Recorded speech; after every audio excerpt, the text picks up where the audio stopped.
First thing is make sure there's not a battery in it. So get your front grip, foreguard here. You get that off. Pin near the rear aft section here, just kind of push that through. Give it a pull. You should be familiar with this already. This is how you change your battery here. Once we get to here, we're going to need to get the fuse assembly up and out of there. So just grab a punch or something. We probably can just pull it apart. There's little quick disconnects here on these wiring sets. So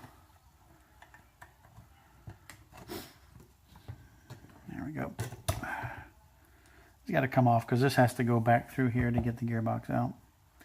So they make it easy for us. They have this little ability to disconnect the fuse and forward wires, so these can go back through there when we take it apart.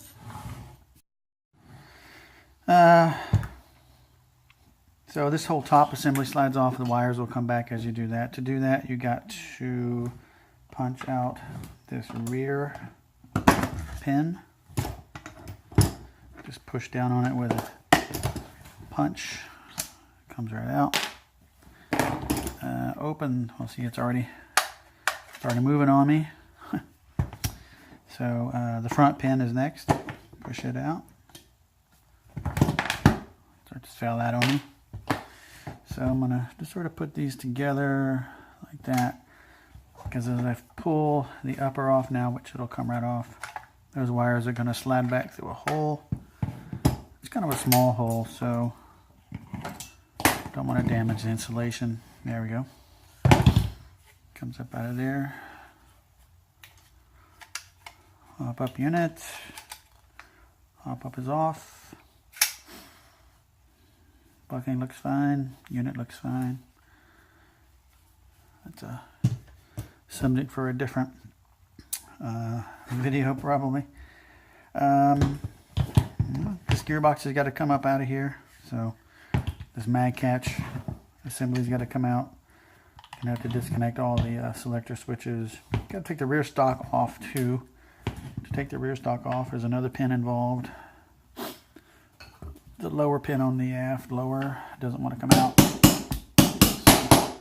I'm having to encourage it to come out.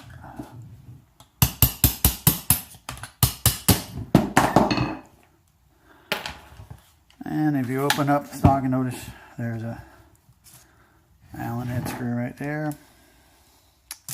So get the right Allen head screwdriver, get that on there. This screw goes into the spring guide and aft of the gearbox, so it's got to come out before the gearbox will come out.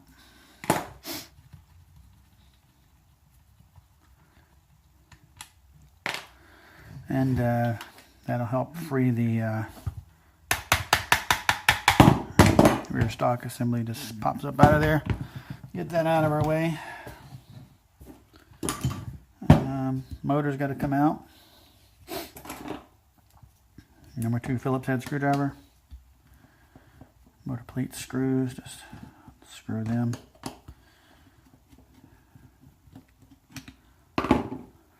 Motor plate.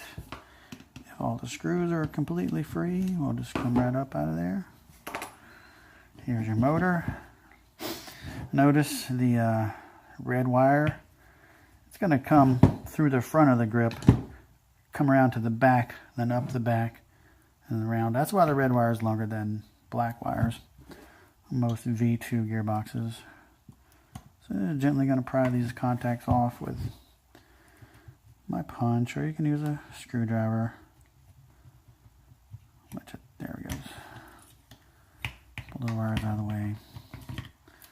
Standard JG China clone motor.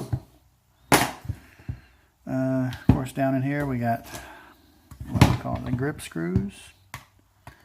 More Phillips head screwdrivering. Just go counterclockwise on the screws till you feel the click. I keep my Phillips head screwdriver magnetized for that and other reasons. That one didn't come out, so but you can just bump it. There it goes. It'll fall right out. All right, so back here in the grip, this thing's ready to come out. What we got left is the mag catch. Little trick: take the spring release lever, hold it down, and then you can push, and/or it's already doing it for us.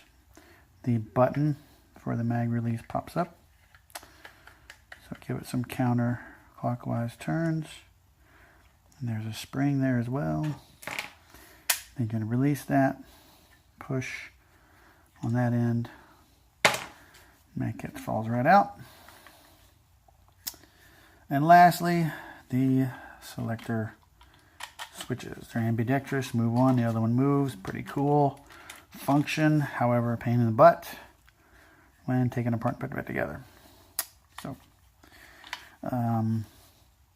the thing that stops these selector switches at their various positions are associated with the black piece.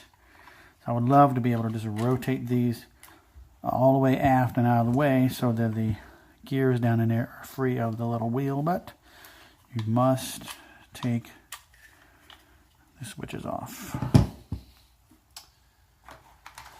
My Allen wrench is a little bent, but it works. Probably should get a screwdriver, but find the right Allen wrench tool, stick it in there, gently go counterclockwise. Doesn't take much.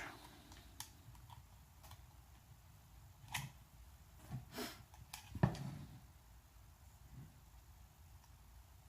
fact, I probably already got it. There you go. Got it. Same thing on this side.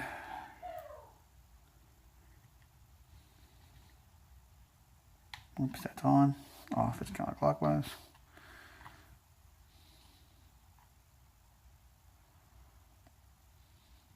There we go. So, just take your time. Give it a few turns. That's all you gotta do. It comes off. Alright, these two stanchions have teeth on them on the back side. They contact the wheel. We're going to see that wheel in a minute. And that wheel transfers the rotational movement to the other switch. But for now, to get the gearbox out, these have got to get out of the way. So to take some pliers, rotate it to the back. If you look down in this crack right here, you can see, not a very good video here, but that one's out of the way. And on this side, let's bring it back as well. Now those wheels are clear. Those wheels have to be, now I got nothing holding me back. So you should just be able to grab the gearbox, pull it right out of there. Red wire don't want to come. So just to show you again on the Masada ACR, you got your this little wheel and gear assembly that's connected on an axle through the gearbox. And when the gearbox is in the body, and I rotated these back out of the way. When this gearbox is back in the body, I'm going to rotate these forward again to re-engage that wheel, and then we'll have our ambidextrous selector again. However, it's tricky to get everything just right, and I'll show you a trick there as well. Okay, that is the tear down to the gearbox. That's what we're after, because we feel that this gearbox got a bad tappet plate or something.